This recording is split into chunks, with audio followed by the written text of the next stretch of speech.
ጠዋት 12 ሰዓት እንግዲህ በማለዳ ዘውትር ወደ አንተ እጸልያለሁ ንጉሥ ዳዊት እንደተናገረው ጠዋት ተነስተን እንጸልያለን። ሌሊት ማለት ነው። አዳም የወደቀበት ሰዓት፣ አዳም በጣም ከባድ ውጥረት የመጣበት ሰዓት፣ ዲያብሎስ መጥቶ ያሰናከለበት ሰዓት ስለሆነ ሁልጊዜ ሌሊት በኪዳን እንድንሄድ ሌሊት 12 ሰዓት ላይ ሄደን ኪዳን እንድናደርስ ተገደናል ማለት ነው። አዳም ከውድቀቱ የተነሳው በክርስቶስ ትንሣኤ እንደሆነ ሁሉ እኛም ደግሞ እንድንነሳ እባክህን ብለን ሌሊት ተነስተን እንጸልያለን። ሌላው ከእንቅልፍ ተነስተን በምንጸልይበት ሰዓት አእምሯችን ነጭ ወረቀት ነው፣ ሪፍሬሽ አድርጓል። በእንቅልፍ ድካሙን አስወግዷል። ልክ ከእንቅልፍ እንደተነሳ ፊትን ታጥበህ ስትጸልይ የክት ጸሎት ነው የምትጸልየው። ቶሎ አእምሮ የሚያዝ አቅም አለ። አንዳንድ የመንግስት ሰራተኞች ወይም የግል ድርጅት ያላቸው ሰዎች ምን ይሉኛል፣ መምህር ጠዋት ድንገት ሬዲዮ ዘፈን ከሰማኝ ሙሉ ቀን አብሮኝ ይውላል። ሙዚቃም ከሆነ መዝሙርም ከሆነ እንደዛ አእምሮ ልክ ከእንቅልፍ እንደተነሳ የምትነቃው በመዝሙር ከሆነ ያ መዝሙር ሙሉ ቀን አብሮ ነው የሚውለው። ለዚህ ነው አባቶች ጠዋት እንድንጸልይ ያደረጉት፣ ጸሎቱ አብሮን እንዲውል ስለተፈለገ። ድንገት እንኳን ስራ በዝቶብህ የ3 ሰዓቱንም የ6 ሰዓቱንም የ9 ሰዓቱንም ባትጸልይ እንኳን የጠዋቱ ጸሎት አብሮ ይውላል። ያት እየዘመርክ ነው የምትውለው ሳታውቀው። ለምን አእምሮ የሰጡትን ነው የሚያቀብለው። ነጮች ኮንሽስ አንኮንሽስ ማይንድ የሚሉት ይሄ ነው። ይሄ ፊት ለፊት ያለው ቅርቡ አእምሮ ለውስጠኛው አእምሮ ያቀብለዋል ይላሉ። እኛ ደግሞ የምንለው ምንድን ነው? አእምሮና ህሊና ነው የምንለው። እነሱ ናቸው የከፋፈሉት እንጂ ህሊና ዋናው ትልቁ የውስጥ ያለው ድብቁ አእምሮ ነው። አራጁ ኃጢአት ስትሰራ ጸጥ ብሎ ማነው ዝም ብሎ ይቀመጥና ልክ ኃጢአት ስትሰራ ይላል። እሱ ድብቁ አእምሮ ነው። ይሄ ፊት ለፊት ያለው አእምሮ ግን ያቀበልከውን ልጠጣ ስትል ጠጣ ይላል። ይሄ ድብቁ አእምሮ የተሰጠውን ነው የሚቀበለው። ይሄ ፊት ለፊት ያለው ግን ስሜት ነው። አድርግ ብላ ጠጣ ምናምን ይላልና ጸሎትንም ላድርግ ብለህ ስትነሳ እሺ ብለህ ስትጸልይ ይቀበላል። ያለ ዘፈንም ከሆነ ይቀበላል። የሰጠኸውን የሚቀበል ከሆነ ምንድነው መስጠት ያለብህ ነው ላይ ብሮሃ ምን ልስጠው ብለህ ነው ማሰብ ያለብህ። ክርስቲያን ሁልጊዜ ጠዋት ጠዋት የእግዚአብሔርን ቃል እንደ ምግብ ይሄን መጽሐፍ ብላ ብሎ የተናገረው መጽሐፍ ቅዱስ ስለዚህ ነው ብላ የሚበላ ነው ማለት ነው የእግዚአብሔር ቃል። ሁለተኛው ደግሞ 3 ሰዓት ላይ የምንጸልየው ጸሎት ነው። 3 ሰዓት ላይ ጌታችን ኢየሱስ ክርስቶስ የተገረፈበት ሰዓት ነው። ድንግል ማርያም ከገብርኤል ብስራት የሰማችበት ሰዓት ነው። እንደገናም ደግሞ ሊፈርድ የሚመጣበት ሰዓት ነው። ሊፈርድ ዓለምን ሊያጠናቅቅ ግንቦት መጋቢት 29 እሁድ ቀን ዓለም የምጠፋበት ቀን ነው አይደል? በቤተክርስቲያናችን ተጽፏል። የትኛው መጋቢት የትኛው 29 እንደሆነ አይታወቅም እንጂ መጋቢት 29 ዓለም የምጠፋበት ሊፈርድ የሚመጣበት ቀን ነው። በጠዋቱ 3 ሰዓት እሁድ ቀን ነው የሚመጣው። ስለዚህ ጠዋት 3 ሰዓት በምትጸልይበት ሰዓት ይሄን እያሰብክ የምትጸልይ ነው። ነቢዩ ዳንኤልም ጠዋት 3 ሰዓት ተነስቶ ነበረ የሚጸልየው የነበረው። በአንበሶች ጉድጓድ የተጣለው ዳንኤል ጠዋት ተነስቶ 3 ሰዓት ላይ ይጸልይ ነበረ፣ እግዚአብሔርም ጸሎቱን ይሰማ ነበር ይላል። ይሄ በነግህ ማለት ሲነጋ ማለት ነው 3 ሰዓት ላይ። እንግዲህ ለምንድን ነው በ3 ሰዓት የምንጸልየው? ልክ እመቤታችን ገብርኤል ሊያበስራት እንደመጣ ሁሉ እኔንም መልካም ዜና አብስረኝ እያልክ ነው የምትጸልየው። ሊፈርድ እንደሚመጣ ሁሉ አንደኛ አትፍረድብኝ፣ በዚህ ጋር ደግሞ ፍረድልኝ ማለት ተበድያለሁና እንዲያርገውኛልና ብለህ የምታመለክትበት ነው። በኃጢአት ምክንያት ደግሞ አትፍረድብኝ የምትልበት ሰዓት ነው። በጎቼ በቀኝ ፍየሎች በግራ ብለህ እንዳልክ ሁሉ እኔም ደግሞ በቀኝ እባክህን እንደሆን አእምሮዬን ግፈትልኝ ትላለህ። ጠዋት 3 ሰዓት ላይ እንደተገረፈበት ሰዓት ደግሞ ጌታዊ ለእኔ ስትል ይሄ ሁሉ ጅራፍ አርፎብሃል 6666 ጊዜ 4 ስድስቶች ማለት ነው። ለእኔ ስትል ጀርባ እስኪላጥ ተገርፈሃል፣ ምንም አላጠፋህም። የኔን ህማም ግን ተሸክመ ኢሳያስ 53 ላይ እንዳለው ትንቢተ ኢሳያስ ላይ ለእኔ ግን ህማሜን ተሸክመህልኝ ተገረፍክ በሊጦስትራ። ሊጦስትራ ማለት ቦታ ነች። አሁን የአካባቢ ስም እንዳለ ሁሉ ሊጦስትራ የተገረፈባት ቦታ ነች። ከሊጦስትራ እስከ ቀራኒዮ ድረስ ያን ሁሉ መከራ የተቀበልከው ለእኔ ነው። እባክህን ጌታ ሆይ ለእኔ እንደተገረፍክልኝ ሁሉ እኔ ደግሞ ግርፋትህን እያሰብኩኝ እንድሰግድ ብርታት ስጠኝ። አንተ 6666 ጊዜ ስትገረፍ በመለኮታዊ ኃይልህ እንደቻልክ ሁሉ እኔም ደግሞ አበርታኝ። በስምህ የሚገጥመኝ ፈተና ካለ ክብርህን ለመውረስ የሚያስችለኝ ነገር እስከማገኝ ድረስ ብርታቱን ስጠኝ ትለዋለህ። ስለዚህ የብርታት ጸሎት ይባላል። ግልጽ ነው አይደል? ከዛ 3 ሰዓት ጸሎቱ ካለፈ በኋላ ደግሞ 6 ሰዓት ትመጣለህ። 6 ሰዓት አጋንንት በጣም የሚሰለጥንበት ሰዓት ነው። በጣም አደገኛ ሰዓት ነው።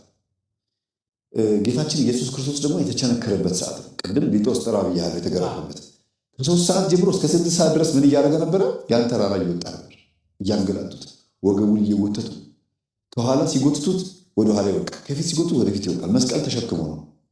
ከዛ ደግሞ በጥፊ የመቱትም መስቀል ያደረጉበትም ሁሉ ነገር ያደረጉበትም ደግሞ የሌሊቱ ሰዓት ደግሞ አለ። ሌሊት ነው ይዘው ከሌሊቱ 11 ሰዓት 12 ሰዓት አካባቢ ላይ ሾህ አክሊል ያደረጉበት ሰዓት ነው። በጥፊ የመቱበት ምራቃቸውን የተፉበት ሰዓት ነው። ያንን ሰዓት አስበህ ደግሞ ቀን 6 ሰዓት ስታየው እዛ መስቀል ላይ ንጉሥ ሆኖ ታየዋለህ። ለማን ሲል ነው ይሄን ያደረገው ብለህ 6 ሰዓት ላይ እንድታስብ ያደርጋል። አዳም የተፈጠረው 6 ሰዓት ነው? 6 ሰዓት ነው። ማን 3 ሰዓት ነው። ጠዋት 3 ሰዓት የተፈጠርኩት በ3 ሰዓት ነውና አንተ ደግሞ 6 ሰዓት ላይ ህይወት የመለስክልኝ። ግልጽ ነው አይደል? 6 ሰዓት ላይ ለእኛ ዋጋ የከፈለበት ጊዜ ነው ማለት ነው። ሕማማችንን ተሸክሞ መስቀል ላይ የተወጠረበት ሰዓት ነው። እኛ በክብር ዙፋን ላይ የተቀመጥነው እሱ በመስቀል ላይ ተወጥሮ ነው። እኛ ቆብ መነኮሳትና ካህናት ያን የሚያምር ጳጳሳት ቆብ እንዲያደርጉ ምክንያት የሆናቸው የእሱ የሾህ አክሊል ምክንያት፣ እሱ የሾህ አክሊል አድርጎ ለእኛ ደግሞ የክብር አክሊል ሆነ ብለን 6 ሰዓት ላይ መስቀሉን እያየ ነው የምትጸልየው። ባይዘ 6 ሰዓት ላይ ብቻ አንድ አባት ናቸው፣ አባ አፍፄ ይባላሉ። ከተሰዓቱ ቅዱሳን አንዱ ናቸው። ስነ ስቅለቱን ብቻ እያዩ 6 ሰዓት ላይ ይጸልዩ ነበር። እና ዛሬ እኛ ትውስታ ብለን ፍላሽባክ ብለን ወደኋላ እንደምናስታውሰው ራሱ መጥቶ ክርስቶስ ተገለጠላቸው። እንዴት ይሰቅሉት እንደነበረ እንግዲህ ፊልም ብለው ፍላሽ ሰክተህ እንዴት ነው የቆዩ ፊልሞች እንደምታወላለ አምጥቶ ግድግዳ ላይ እንዴት እንደሰቀሉት ያሳያቸው። በዚህ ደረጃ ድረስ ጸሎትን እውን ማድረግ ይቻላል። እና አባ አፍፄ በረከታቸው ይደረብን። በጣም የሚገርሙ አባት ናቸው። በወቅቱ የነበረውን አምጥቶ ያሳያቸው ይላል። በወቅቱ የነበረው የግርፋቱን ዘመን ማለት ነው። እና 6 ሰዓት ላይ እንደዚህ ብለን የምንጸልየው የተቸነከረበት ሰዓት ነው። እጁ በሚስማር የተቸነከረበት ሰዓት ነው። 5ቱ ቅንዋተ መስቀል ሳዶር፣ አላዶር፣ ዳናት፣ አዲራ፣ ሮዳስ የተባሉ ቅንዋተ መስቀል በእጁ ላይ፣ በእግሩ ላይ፣ በወገቡ ላይ ያረፉበት ሰዓት ነው። ደሙ የፈሰሰበት ሰዓት ነው። ጎኑ በጦር የተወጋው ደግሞ 9 ሰዓት ነው። እና በእያንዳንዱ ሰዓት የራሱ የሆነ ኃይል አለውት ነው። 6 ሰዓት ላይ ይሄን እያሰብክ ነው የምትጸልየው። ጌታ ሆይ ለእኔ ስትል ተቸነከርክ፣ ለእኔ ስትል በመስቀል ላይ ነገስክ። አይገባህም፣ ግን ለእኛ ስትል ነው ያደረግከው። እንደ ሰው በአጭር ቁመት በጠባብ ደረት ተወስነ መተህ የድንግል ማርያም ጡት ጠብተህ እንደ ሰው ተመላልሰህ 33 ዓመት ከ3 ወር ቆይተህ በዚች መስቀል ላይ ስራህን ፈጸምክ። ከዚህ በኋላ ከመስቀል የምትወርደው በክብር እንጂ እንደነበርከው አይደለም። በክብር ነው ከመስቀል የሚወርደው። ስለዚህ ያንን አስበን እንጸልያለን 6 ሰዓት ማለት ነው። 9 ሰዓት ደግሞ የሚገርም ሰዓት ነው። አንደኛ ጌታ ነፍሱ የሰጠበት ሰዓት ነው። ተፈጸመ ያለበት ሰዓት ነው። እነዚህ ቃላቶች በአንተ ህይወት ውስጥ ትልቅ ተጽዕኖ ይፈጥራሉ፣ በእኛ ህይወት ውስጥ ማለት ነው። ለምሳሌ ፀሐይ ጨልማለች፣ ጨረቃ ደም ለብሳለች፣ ከዋክብት ረግፈዋል አይደለም። እነዛ ከ6 ሰዓት እስከ 9 ሰዓት ባሉ ጊዜያቶች ውስጥ ህማማቶቹ ታይተዋል። እመቤታችን ቅድስት ድንግል ማርያምና ዮሐንስ ወንጌላዊ የተገኙበት ሰዓት ነው። እነዚህ 3 ሰዓታቶች ልክ 9 ሰዓት ላይ ግን ነፍሱ ልትወጣ ስትል ዮሐንስ ና ወደዚህ ቅረብ አለው። መስቀል ላይ ሆኖ እንደተወጠረ እንደዚህ እነኋት እናትህ፣ እናቴን ውሰድ ሰጥቼሃለሁ እናት አድርጌ። በዮሐንስ ውስጥ እኛ አለ ወኪል ነው፣ እሱ ወኪል ነው። ይህንን በራእይ ዮሐንስ ምዕራፍ 12 ላይ ታገኘዋለህ። መጨረሻው ላይ ዘንዶ እመቤታችንን ሲፈትናት ማለት ነው። እዛ ቦታ ላይ የዮሐንስ ወኪልነት ተጽፏል ማለት ነው። ቃሏን ባነባት ደስ ይለኛል። እንዲህ ይላል፣ ዘንዶውም ይላል ሴቲቱ ላይ ተቆጥቶ የእግዚአብሔርን ትእዛዝ የሚጠብቁትን የኢየሱስ ምስክር ያላቸውን ከዘሯ የቀሩትን ሊዋጋ ሄደ ይላል። ዘንዶ 3 ነገር ነው። ራእይ ዮሐንስ 12:17 ላይ ዘንዶውም በሴቲቱ ላይ ተቆጥቶ የእግዚአብሔርን ትእዛዝ የሚጠብቁትን ክርስቲያኖችን ማለት ነው የሚጠብቁትን የኢየሱስ ምስክር ያላቸውን ማተብ ያደረገ ነው። ምስክር ማተብ ነው ወይም ሰማዕታት ማለት ነው። ከዘሯ የቀሩትን የድንግል ማርያም ዘሮች ማን ናቸው? በመስቀል እግር ስር እነሆ ልጅሽ የተባለው ዮሐንስ ዘሯ የኢየሱስ ክርስቶስ ልጅነት በጸጋ ለዮሐንስ ተሰጥቷል። ከዚህ በኋላ ልጆችሽ እነሱም ጨምር ናቸው፣ እኔ ብቻ አይደለሁም ማለት ገብቶሃል። ጌታ ምናሉት የሆነ ጊዜ ላይ እናትህና ወንድሞችህ ይፈልጉሃል ብሎ ሲሉት ጊዜ እናቴም ወንድሞቼን ቃሌን የሚጠብቁም ጭምር ናቸው ብሎ ተናግሯል። ስለዚህ ከዘሯ የቀሩትን ሲል በመስቀል ላይ የተሰቀለው ክርስቶስ በሰው ማንነት በኩል ከሷ ስጋ ተካፍሏል። የሰውን ስጋ የሰውን ዘር ተካፈለ እንጂ የመላእክትን አይደለም እንደሚለው ማለት ነው።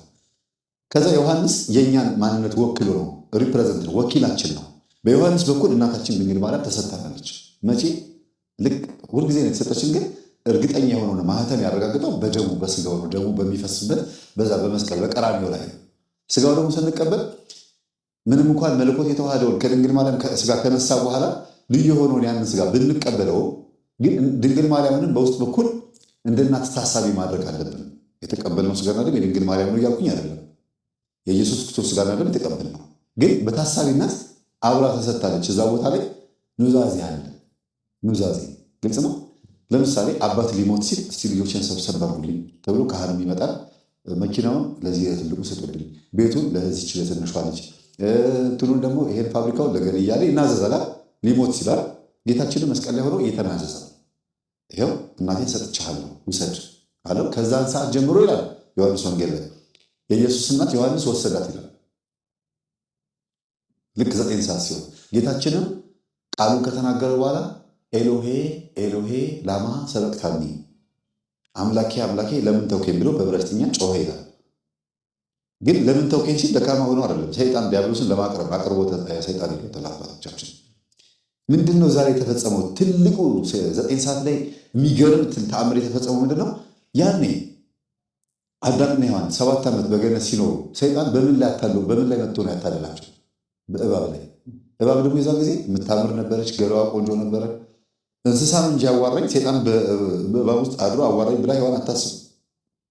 በሚያምረው የእባብ ገላ ውስጥ አድሮ ሰይጣን መጥቶ ሔዋንንና አዳምን እንዳሳሳታቸው ሁሉ አሁንም ኢየሱስ ክርስቶስ በምታምረዋ በቅድስት ድንግል ማርያም ገላ ውስጥ ተደብቆ ከስጋዋ ስጋ ከደሟ ደም ነስቶ በመስቀል ላይ ሆኖ አምላኬ አምላኬ ለምን ተውከኝ ሲል ፍጡር መስሎ ታየው። ዲያብሎስ ከርቀት ያይ ነበር። እንዴ አምላክ ነው ብዬ እስካሁን ስሻሸው ስፈራው ለካ ሰው ነው እንዴ ብሎ መጥቶ እንደለመደው የብዙ ነፍሳትን ነፍሳቸውን ሲሆን ስጋቸው መቃብር ማድረግ እንደለመደው መጥቶ ሊቆራኙ ሲል መላእክቶች መጥተው በእሳት ዛንጀር በነፋስ አውታር ወጥረው ያዙት ይላል።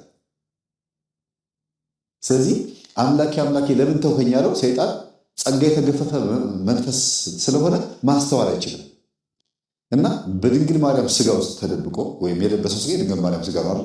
በዛ ማንነት ውስጥ ተደብቆ ኤሎሄ ኤሎሄ ወይም አምላኬ አምላኬ ብሎ ሲጮህ ደካማ ስጋ መስሎ ታየ። አቅርቦተ ሰይጣን ነው።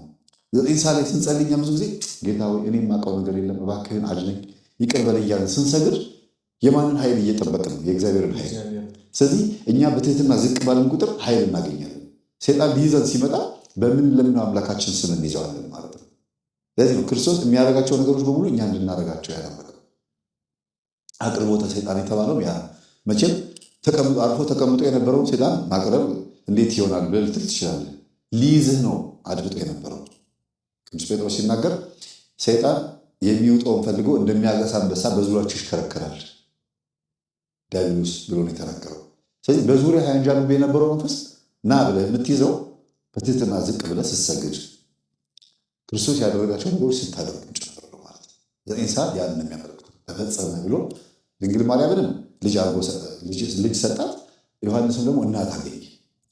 ለምድራችን ከሔዋን ቀጥሎ ቤዛ የሆነች ወይም ምትክ የሆነችው ድንግል ማርያም ናት። ሔዋን እናት ነበረች፣ የሕያዋን ሁሉ እናት ነች።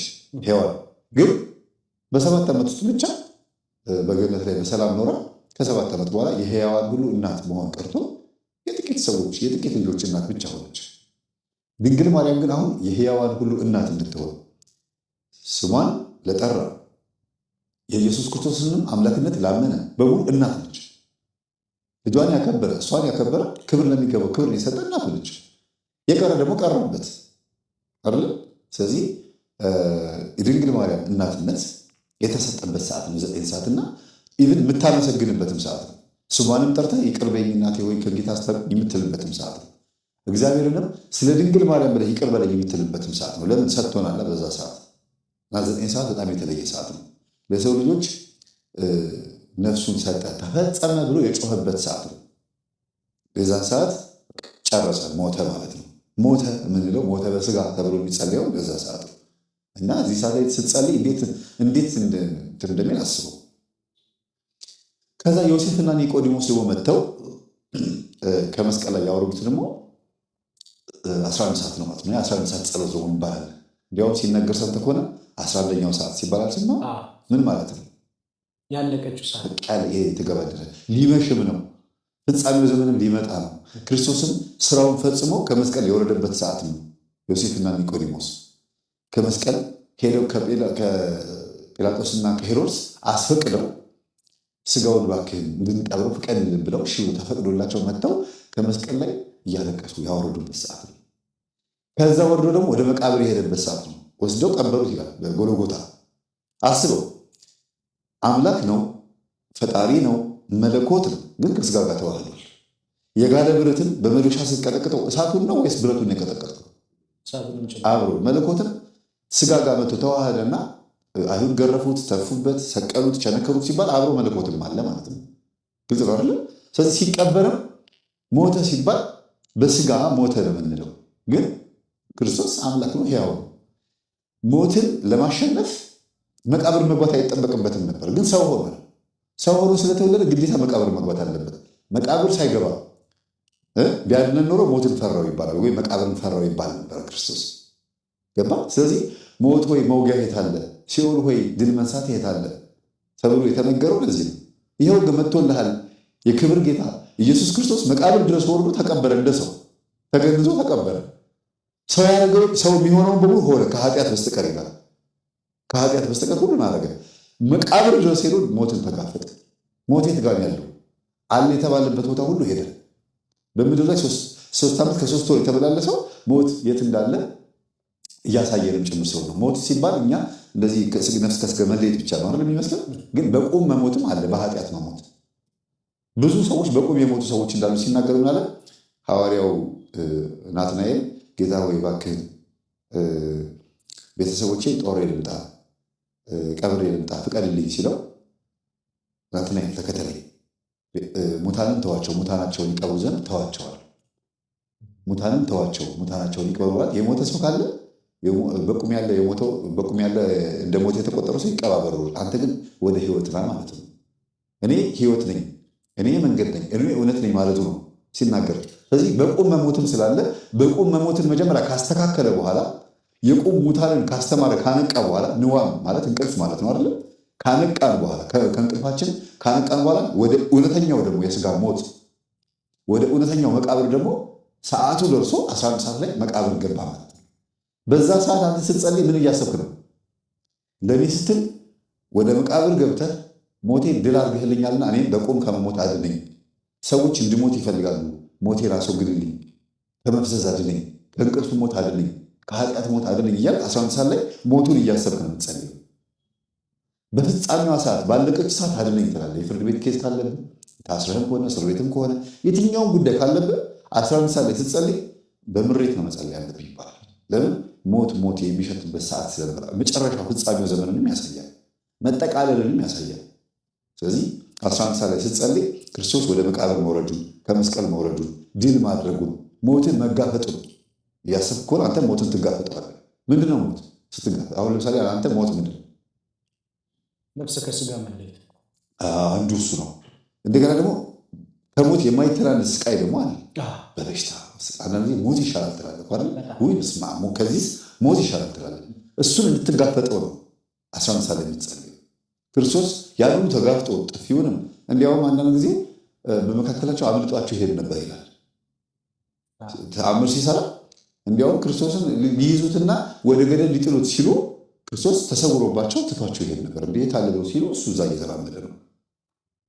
ሊገሉት እየመጡ ዮሐንስ ወንጌል ላይ ይላል በመጨረሻው ሰዓት ሐሙስ ማታ ባለቀ ሰዓት ይሁዳ በመሳም አሳልፎ ሊሰጠው ሲመጣ ማንን ትፈልጋላችሁ ሲላቸው ድምፁ ወደኋላ ፈነገላቸው፣ ወደቁ ይላል።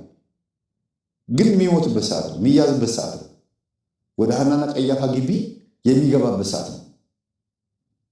በዛ ሰዓት ደግሞ አምርሮ ደግሞ በጌቴሴማኒ እየጸለየ ነበረ። አየው። ስለዚህ ሞት ሊመጣ ሲል ራሱ የምትጸልይበት ሰዓት ነው እና ሐዋርያትን ግን ምን ይላቸው ነበረ? ተነሱ፣ ወደ ፈተና እንዳትገቡ ትጉና ጸልዩ እያለ በተደጋጋሚ እየመጣ ይቀሰቅሳቸው ነበር ከእንቅልፍ። ግን ሐዋርያት ጴጥሮስ፣ ዮሐንስና ያዕቆብ ወደ ተራራ ከ11 ሐዋርያት ለይቶ ወደ ተራራ ይዟቸው ይወጣ ነበረ። በዚህ 11 ሆነዋል። ይሁዳ በመጨረሻ ሰዓት ትቶ ስለሄደ 11 ሆነው ነበረ። በዛ ሰዓት ይሁዳ ምን እያደረገ ነው? እንትኖችንና ይሁዲዎችን ይዞ እየመጣ በመሳም አሳልፎ ሊሰጠው ሳንቲም እየተደራደረ ነበር። 8ቱ ሐዋርያት ታች ተራራ ስር ቁጭ ብለው እየጠበቁ ነው። ታች 3ቱ ደግሞ ዮሐንስ፣ ጴጥሮስና ያዕቆብ ከጌታ ጋር አብረው ወዴት እየወጡ ነው? ወደ ተራራ ወጥተው ጌታ ሲጸልይ እነሱ እዛ ጋር እንቅልፋቸው ተኝተዋል። ሳያቸው ተኝተዋል። መጀመሪያ መጥቶ ቀሰቀሳቸው። ወደ ፈተና እንዳትገቡ ትጉና ጸልዩ አላቸው። አሁንም እሺ ብለው ትንሽ ደግሞ እንደተጉ ደግሞ ተኙ። አሁንም እንደገና ከጸለየ በኋላ ደግሞ ተነስቶ መጣ። እነዚህ የጸሎት ሰዓታትን እየመደበልን ነው ማለት ነው። አሁንም ሲመጣ ተነሱ ብሎ ደግሞ ቀሰቀሳቸው።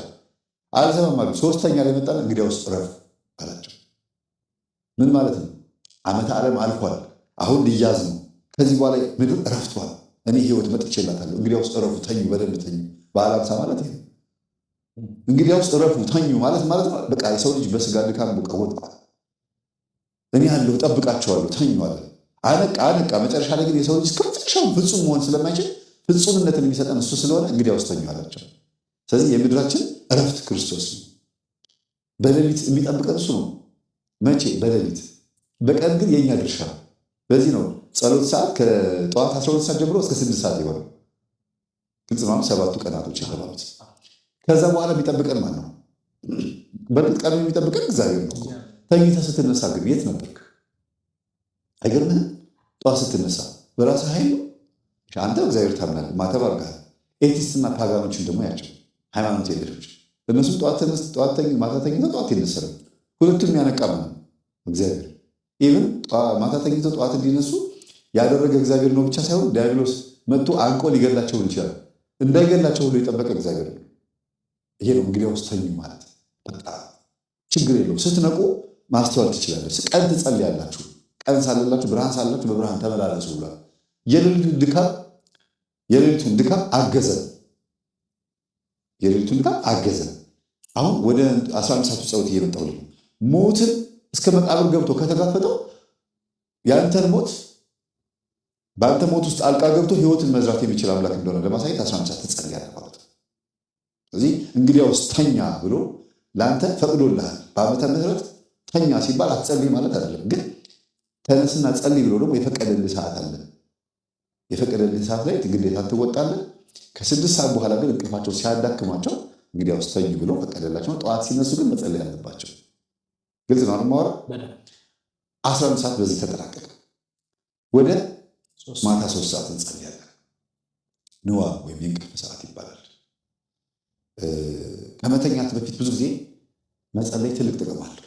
አንደኛ ቀኑ ሙሉ የዋልክበትን ድካምህን ውሎህን በሙሉ የምታሳርፍበት ሰዓት ነው። ሁለተኛ ነገር ደግሞ የምታመሰግንበት ነው። መቼም ለመንበርከክ ስትጸልይ ከብዙ የእግር ጉዞ፣ የመኪና ጉዞ፣ ከብዙ አይነት ሀሳብ መብላት መጠጣት በኋላ ነው መተህ የምትንበርከከው አይደል? በዚህ ሁሉ መካከል ውስጥ ትን ብሎኝ አለመሞቴ፣ በሰው እጅ አለመሞቴ፣ ቀስፎኝ አለመሞቴ ምህረት ማድረጉን ማሳያ ነው። ጠዋት ብቻ አለብህ ሰላም ያልከኝ በሰላም ያሳለፈኝ ሰላም አውለኝ ብለህ የምትለው ማታም ራሱ ሰላም አውለኸኛል፣ ከተባራሪ ነገር አድነኸኛል፣ ከመጥፎ የሆኑ ነገሮች ሁሉ አድነኝ፣ አሁንም በህይወት አለው። ሌሊቷን ደግሞ እባክህን ብለህ ደግሞ የምትጸልይበት ሰዓት ነው። ቀን የዋልክበትን ታመሰግናለህ፣ ማታ ደግሞ የምትተኛበትን ደግሞ ትለምናለህ ማለት ነው። ማታ 3 ሰዓት ከሌሊቱ 6 ሰዓት ደግሞ አለ። በእኩለ ሌሊት ተነስቼ አመሰግንሃለሁ ይላል ንጉሥ ዳዊት ሲናገር። ሌሊት ተነስቼ አመሰግናለሁ፣ እጸልያለሁ፣ እለምንሃለሁ ይላል። ስለዚህ ሌሊት ተነስተን የምንጸልየው ለሁለት ነገር ነው። አንደኛ ዲያብሎስ መጥቶ ይጫናል፣ የሚጫንበት ሰዓት ነው። በጣም ከባድ ነገር የሚያደርስበት ሰዓት ነው። ሁለተኛ ነገር ደግሞ ህልምህ አይምሮህ ለህልም ክፍት ነው። እግዚአብሔር ለአንተ መልእክት የሚያመጣበት ሰዓት ነው። በእርግጥ ህልም ብዙ ጊዜ ወይ እንደተኛ ወይ ልትነቃ ስትል ነው ህልም የምታየው ይባላል። ግን ሁለቱም እንትኖች ናቸው። ሰመመንና እጅግ በጣም ረጅም ሰዓት ስለምንተኛ መሀል ላይ የምናየው ህልም የሚረሳ ስለሆነ ነው። ልክ እንደተኛ ያየኸውን ህልም ልክ ልትነቃ ስትል አታስታውሰው። እኔ ሁሉም ሰው ብዙ ጊዜ ህልም ያለው ወይ ምንድን ነበር ያየሁት ግን የሆነ ነገር አይቻለሁ እላለሁ።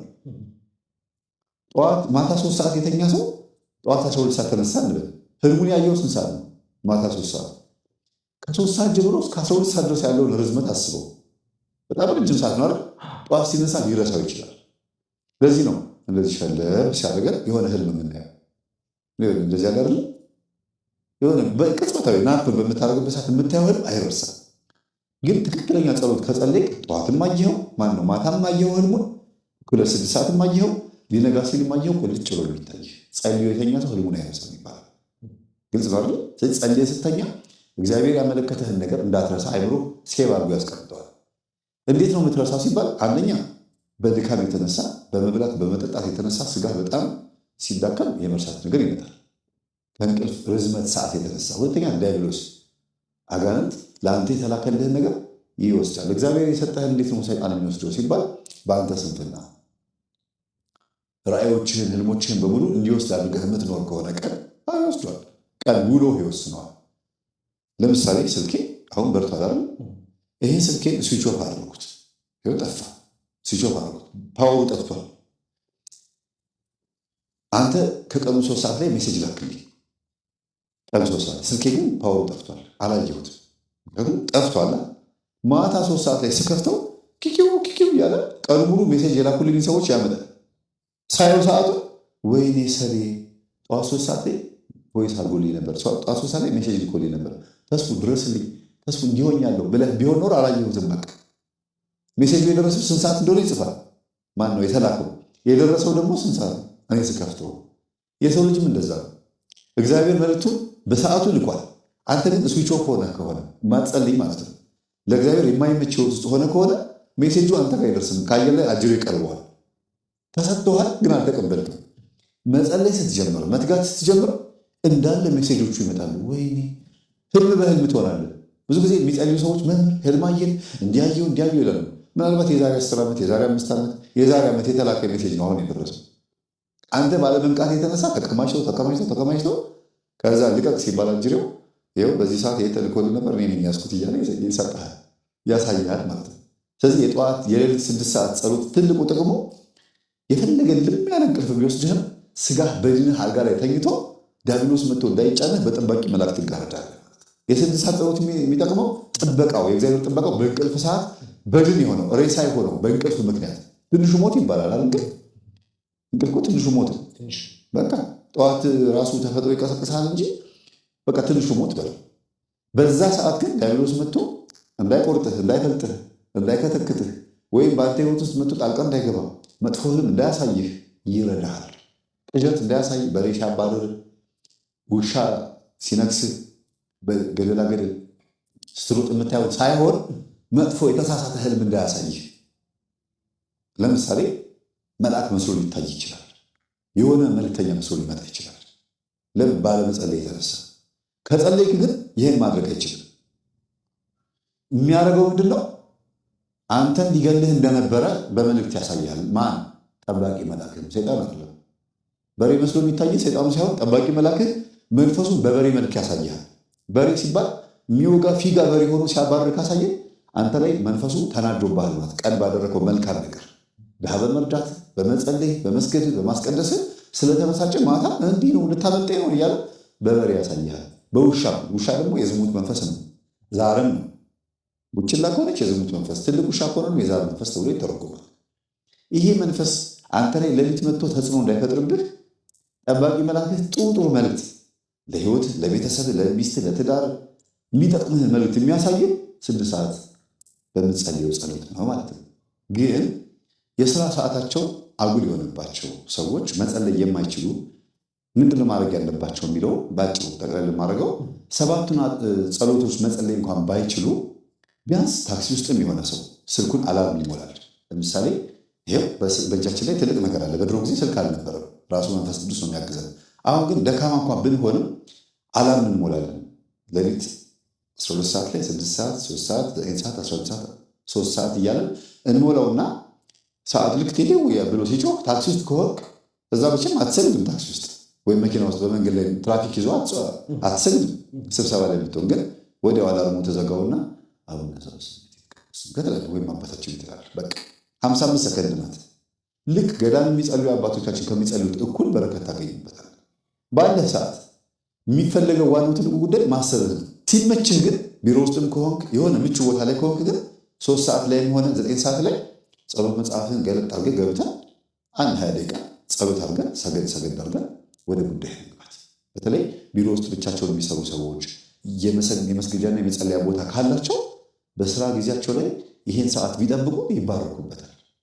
ከደሞዝ ጋር በተገናኘ ከስራ ምቀኛ ጋር በተገናኘ ከማንኛውም ህይወታቸው ጋር ትዳርን በተገናኘ መጸለይ የሚችሉበት ከገዳማውያን አባቶች ከመናኞች አባቶች ጋር በመንፈስ የሚገናኙት እቺን ሰዓት ሲያከብሯት።